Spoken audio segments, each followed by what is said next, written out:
Kami sudah berkawan lama dengan Pak Anies Rashid Baswedan selama beliau menjabat gubernur, yang keberpihakannya kepada orang-orang kecil, buruh, petani, nelayan, dan kaum pebisnis, semua lapisan masyarakat kami mengenal.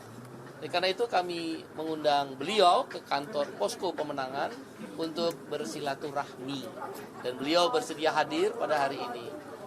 Pada intinya, Partai Buruh mengharapkan Pak Anies bisa menjadi calon gubernur DKI Jakarta sesuai mekanisme keputusan Mahkamah Konstitusi nomor 60 dan nomor 70 tahun 2024. Partai Buruh juga resmi mendeklarasikan mengusung Anies Baswedan sebagai calon gubernur daerah khusus Jakarta 2024-2029. Partai Buruh mengusung Anies melalui jalur non-kursi DPRD melalui ambang batas minimum pencalonan yang telah diputuskan oleh Mahkamah Konstitusi. Assalamualaikum warahmatullahi wabarakatuh. Jumpa lagi dengan saya Bustami Narda. Sahabat BN, kita melihat Partai Buruh benar-benar habis-habisan dengan segala upaya, dengan segala ikhtiar untuk bisa Anies Baswedan maju sebagai calon gubernur Jakarta pada Pilkada 2024 ini.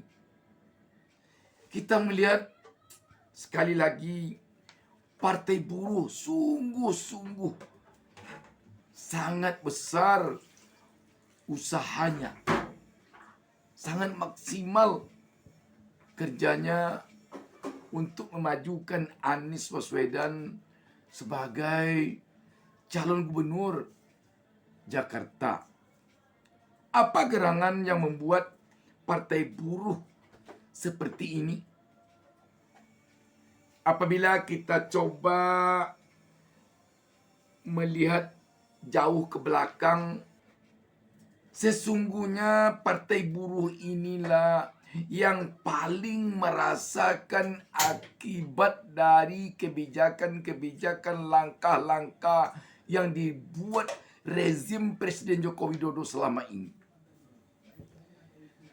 Kelahiran Undang-Undang Omnibus Law atau Undang-Undang Ketenagakerjaan sangat-sangat dirasakan dampaknya oleh para buruh. Para buruhlah yang sangat merasakan ketika PHK terjadi di mana-mana selama ini. Para buruhlah yang sangat merasakan ketidakstabilan harga kebutuhan pokok selama ini.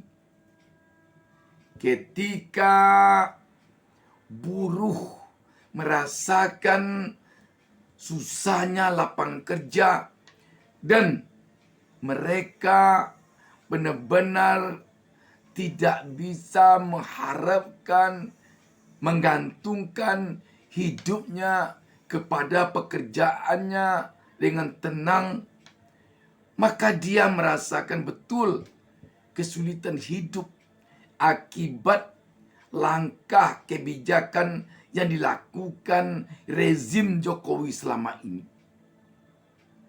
Itulah tampaknya yang menyebabkan Partai Buruh ini menginginkan Anies Baswedan menjadi gubernur Jakarta.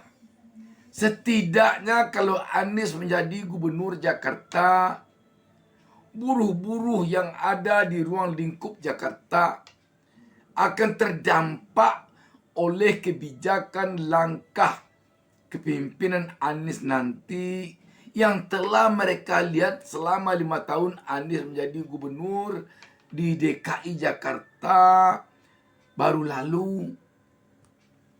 Anies ini benar-benar berpihak kepada para buruh. Bayangkan, Anies berani bertentangan dengan pemerintah pusat dalam memperjuangkan UMR para buruh.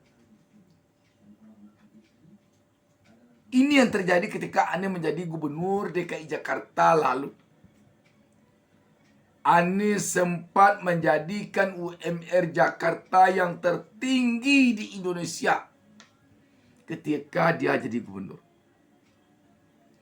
Jadi sahabat BN, keberpihakan Anies kepada rakyat kecil, keberpihakan Anies kepada kaum buruh, keberpihakan Anies kepada rakyat jelata inilah yang kalau kita lihat yang membuat partai buruh ini begitu habis-habisan memperjuangkan Anies untuk maju di Pilkada Jakarta. Dan dalam jangka panjang tentu saja kaum buruh ini menginginkan Anies kelak yang memimpin Indonesia. Sahabat BN, mengapa kaum buruh ini kok sampai begini? Karena kaum buruh ini telah menyadari benar beranjak dari pengalaman mereka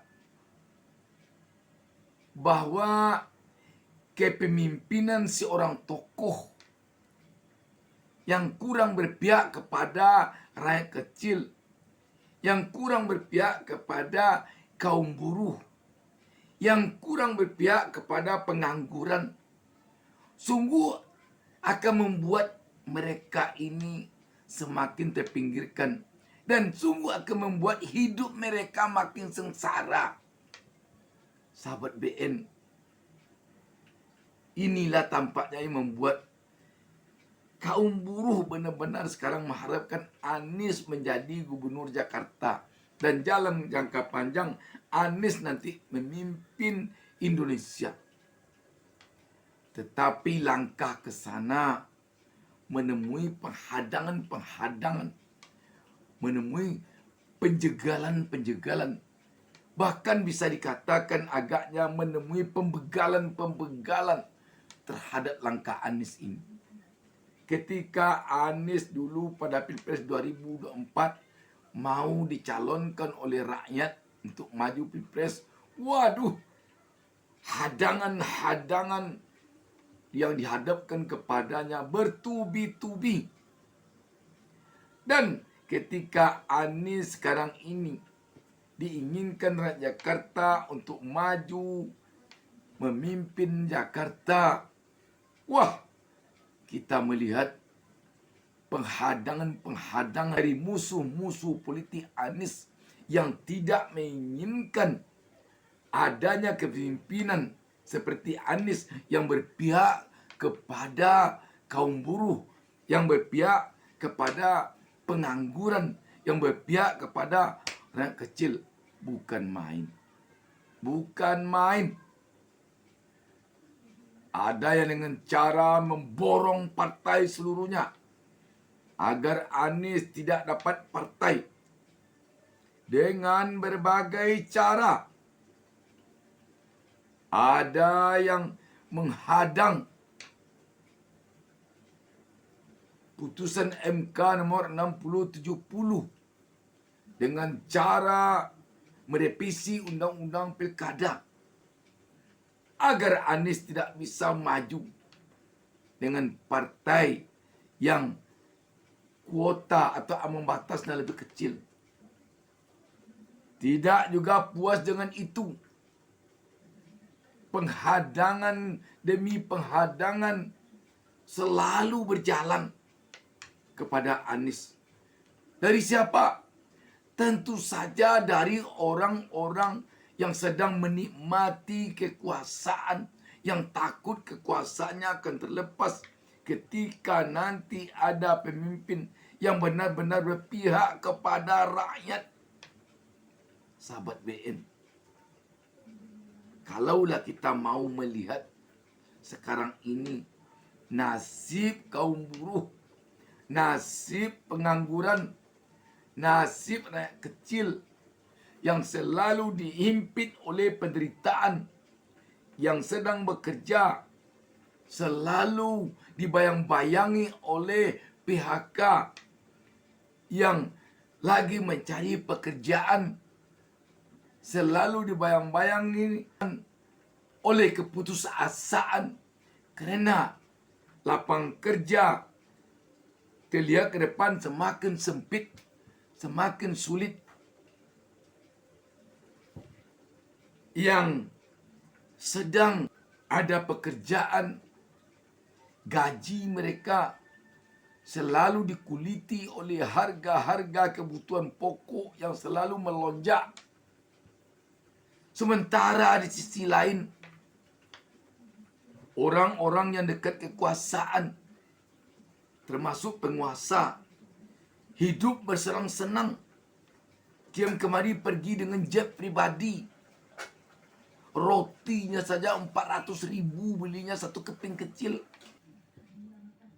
Bahkan konon kabarnya barang bawaannya dari luar negeri tidak perlu melalui pemeriksaan bea cukai. Sahabat BN, yang jadi pertanyaan kita sekarang ini, kapan negara yang sudah 79 tahun merdeka ini rakyatnya akan benar-benar merdeka? Merdeka dari sisi menentukan siapa yang diinginkannya untuk memimpinnya. Merdeka dari sisi menikmati ekonomi yang lebih baik untuk kesejahteraan hidupnya. Merdeka dari sisi menikmati keadilan. Merdeka dari sisi menikmati demokrasi yang fair. Kapan? Sahabat BN, kadang kita merasa sedang berada di tengah-tengah kerajaan seperti yang dikisahkan oleh orang tua-tua kita waktu kita kecil dalam cerita dongeng sebelum tidur, tentang raja yang zalim. Kita sedih, sahabat BN. Rakyat kecil sore-sore hari Kamis tanggal 29 Agustus 2024 ini, kita mendengar tak putus asa menunggu kedatangan Anies di KPU. Sedih kita mendengar itu, sahabat BN. Mana pemimpin yang ditunggu oleh rakyat kecil di KPU mendaftar tanpa mereka diundang dan tanpa ada harapan mereka Anies akan bisa mendaftar. Terjadi, sahabat BN. Karena apa ini? Karena rakyat kecil itu sangat menginginkan pemimpin yang betul-betul pro mereka.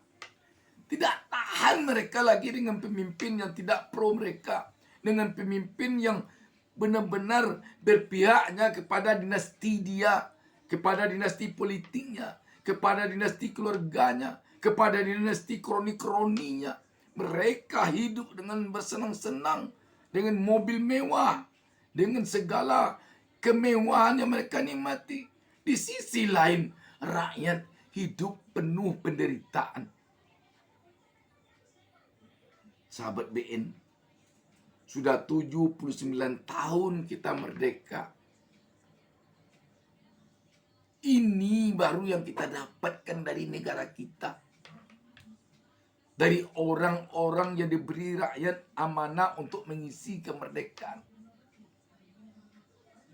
Kapankah negara ini akan benar-benar pemimpinnya mau pro rakyat dalam artian sesungguhnya. Tidak pro kelompok dia saja. Tidak pro keluarganya saja. Tidak pro anak menantunya saja. Tidak malu dia mempertontonkan kemewahannya kepada rakyatnya yang ngos-ngosan mencari nasi sesuap pagi, sesuap petang. Sekarang ini ojol demo hari Kamis tanggal 29 Agustus 2024 ini, ojol, para tukang ojek demo ribuan banyaknya di Jakarta karena mereka mengeluhkan nasibnya yang makin lama makin terasa memburuk di tengah-tengah kepimpinan rezim sekarang ini. Pemimpinnya apa kadang menemui? Sahabat BN, sungguh-sungguh negeri ini menjadi negeri yang kita rasakan seperti dalam dongeng kisah-kisah, cerita-cerita sebelum tidur yang dikisahkan oleh orang tua kita semasa kita kecil dulu. Sungguh kita tidak mengira dulunya bahwa ini hanya isi reformasi ini. Sungguh kita tidak pernah membayangkan dulu bahwa pemimpin kita ternyata di era reformasi ini seperti ini. Kalaulah agaknya dulu kita tahu, rakyat tahu bahwa akan begini nasib kita di tengah-tengah reformasi ini oleh pemimpin-pemimpin kita. Mungkin banyak kita dulu yang tidak ingin reformasi ini ada. Itu apa reformasi? Kalau reformasi hanya akan menghasilkan pemimpin yang pro-nya hanya kepada keluarganya, pro-nya hanya kepada kelompoknya, pro-nya hanya kepada kroninya, bukan kepada seluruh rakyat. KKN dulu yang ditakutkan oleh pejuang-pejuang reformasi, sekarang KKN merajalela. Di mana kita tidak mendengar sekarang korupsi, di mana kita sekarang tidak mendengar kolusi, di mana kita sekarang tidak mendengar nepotisme berjadi-jadi. Sahabat BN, tampaknya partai buruh, rakyat kita yang berada di barisan buruh, benar-benar telah sangat mengeluh dengan kondisi sekarang ini. Apakah ujung dari kondisi ini nanti? Sahabat BN, pertanyaan yang sangat sulit untuk kita jawab. Demikian, wassalamualaikum warahmatullahi wabarakatuh. Jangan lupa subscribe, jangan lupa